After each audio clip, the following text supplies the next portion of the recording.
खुलुमबाय आं रिंकु मनि नार्जारी बड'लेण्ड इंखं टेलिभिजननि स्टुडिअनिफ्राय फोसावनो सिगांदों मोनसे गोजोनथाव खौरां। बड'लेण्ड इंखं टेलिभिजना बानजायनो लादों अल इंडिया लेभेलनि मोसानाय बादायलायनाय बड'लेण्ड डान्स मास्टार सिजन 1।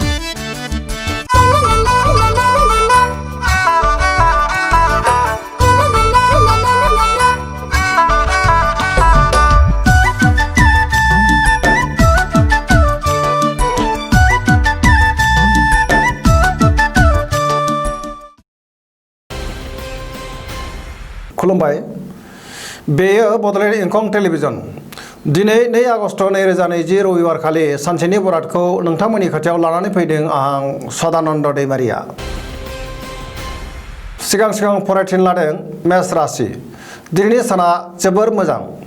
गोबां मोजां खाबु फैगोन, गोसोखौ जोबोर गोजोननाय मोनगोन, देहाया मोजाङै थागोन, रांखावरियाव मोजां, बेफार फालांगियावबो मोजां मुलाम्फा मोननो हागोन, गोबां खामानियाव मुखुब थागोन,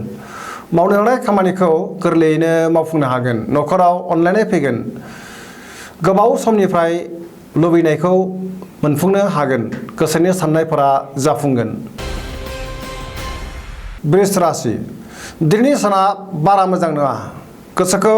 जोबोर गुलाय गुजाय मोनगोन, माबा मोनसे बेसेन गोसा मुवा गोमाजानो हागौ, मावनो लानाय खामानिखौ मावफुंनो हागोन नाथाय गोब्राबै मावनांगोन, समाजाव मान मोनगोन, रांखावरियाव बारा मोजां नङा, सोरबा लोगोजों थगायजागोन, बेफार फालांगियाव मोजां नङा होनजायो, न'खराव बिसि फिसायनि गेजेराव अनलायनाय फैगोन, देहाया मोजाङै थागोन, जानाय लोंनायाव अब्लाबो सांग्रां जानाया गाहाम, गुबुनजों बाङाय बुंनायानो गाहाम नङाब्ला गोरोन्थि बुजिनो हागौ। मिथुन राशि। दिनैनि साना जोबोर मोजां, मावनो लानाय खामानिखौ थि समावनो मावफुंनो हानानै गोसोखौ जोबोर गोजोननाय मोनगोन, देहाया मोजाङै थागोन, अब्लाबो जानाय लोंनायाव सांग्रां जानाया गाहाम, रांखावरियाव मोजां, बेफार फालांगियावबो मोजां मुलाम्फा मोननो हागोन, न'खराव अनलायनाय फैगोन, समाजाव मान मोनगोन, गोसोनि बोलोआ बांगोन, गुबुननि गोसोखौ बोनो हागोन, बिदा फंबायजों मोजां सोमोन्दो लाखिनो हागोन। कर्कट राशि। दिनैनि साना बारा मोजां नङा, गोसोखौ जोबोर बेले बेजे मोनगोन, माखौबा साननानै गोसोआ दरसि जागोन, मावनो लानाय खामानिखौ मावफुंनो हागोन, रांखावरियाव मोजां, बेफार फालांगियावबो मोजां, देहाया मोजाङै थागोन, गुबुननि हेफाजाब मोनगोन, न'खराव बिसि फिसायनि गेजेराव अनलायनाय फैगोन, बिदा फंबायनि हेफाजाब मोनगोन, समाजाव मान मोनगोन। सिंह राशि। दिनैनि साना बारा मोजां नङा, गोसोखौ जोबोर लोरबां मोनगोन, देहाया मोजां थानाय नङा, लोमजानाय मोनगोन, मावनो लानाय खामानिखौ मावफुंनो हानाय नङा, रांखावरियाव मोजां, बेफार फालांगियावबो मोजां, न'खराव अनलायनाय फैगोन, मोननो गोनां धोनखौ अदेबानि दिनै मोननो हागोन, गोसोनि साननायफोरा जाफुंनाय नङा, न'खराव बिसि फिसायनि गेजेराव अनलायनाय फैगोन। कन्या राशि। दिनैनि साना जोबोर मोजां, गोसोखौ जोबोर गोजोननाय मोनगोन, गुबुननि गोसोखौ बोनो हागोन, बहानिफ्रायबा हरखाबै मोजां खौरां फैनो हागौ, रांखावरियाव जोबोर मोजां, बेफार फालांगियाव मोजां होनजायो, देहाया बारा मोजां थानाय नङा,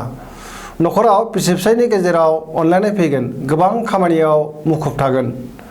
समाजाव मान मोनगोन, बहाबा थाङोब्ला सांग्रां जानाया गाहाम, जाब्रबथायनि आसा दङ, गोसोआव टेनसन बांगोन। तुला राशि।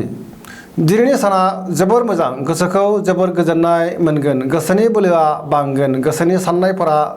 जाफुंगोन, मावनो लानाय खामानिखौ थि समावनो मावफुंनो हागोन, देहाया मोजाङै थागोन, रांखावरियाव मोजां, मोननो गोनां धोनखौ दिनै मोननो हागोन, न'खराव बिसि फिसायनि गेजेराव अनलायनाय फैगोन, समाजाव मान मोनगोन, बेफार फालांगियाव मोजां मुलाम्फा मोननो हागोन, सेंग्रा सिख्लाफ्रा मोजां खौरां मोनगोन, गोसोआव जोबोर रमान्टिक सोमजिगोन। वृश्चिक राशि। दिनैनि साना जोबोर मोजां,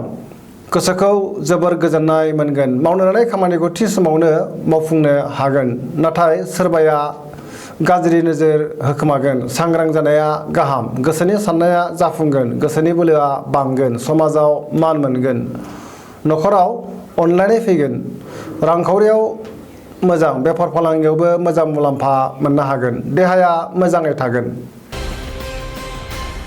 धनु राशि दिनैनि साना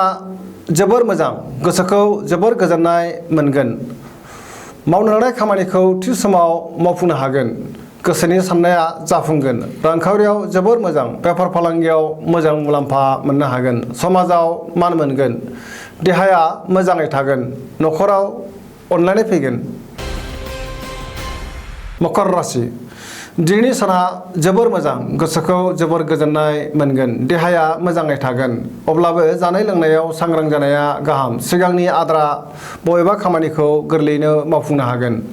रांखावरियाव जोबोर मोजां मोननो गोनां धोनखौ मोननो हागोन फालांगियाव जोबोर मोजां मुलाम्फा मोननो हागोन न'खराव अनलायनाय फैगोन गोसोनि बोलोआ बांगोन गोबां खामानिखौ मावफुंनो हाजोबगोन बिमा बिफानि अननाय मोनगोन समाजाव मान मोनगोन कुम्भ राशि दिनैनि साना जोबोर मोजां सुथुरखौ गोरलैयैनो फेजेननो हागोन गोसोखौ आरो गोजोननाय मोनगोन मावनो लानाय खामानिखौ थि समाव मावफुंनो हागोन समाजाव मान मोनगोन लोगोफोरजों मोजां सोमोन्दो लाखिनो रोंगोन गोबां मुंदांखा सुबुंजों लोगो मोनलायगोन रांखावरियाव जोबोर मोजां बहानिफ्रायबा गोबां धोन मोननो हागौ देहाया मोजाङै थागोन न'खराव अनलायनाय फैगोन बहाबा दावबायहैनो खाबु मोनगोन जेरावखि थाङा बयजोंबो गनायजागोन आरो जिखि खामानि मावा मोजाङै मावफुंनो हागोन मीन राशि